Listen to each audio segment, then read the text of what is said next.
கொடூரமா இருக்கே. ஆமா, நீ பாட்டு கனவு திறந்து உள்ள போற.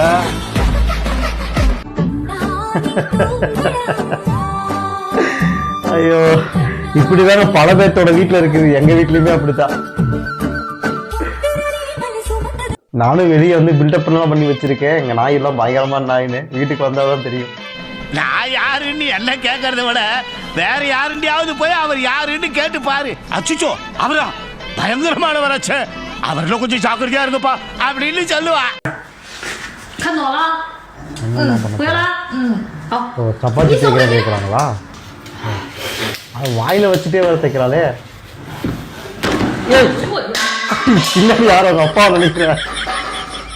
அவங்க அம்மா ரியாக்ஷன் பாருங்க. அவ பாருங்க அப்படியே தர்பூசணி கிலோ போல. ஐயோ, இதுகளும் சரி பண்ண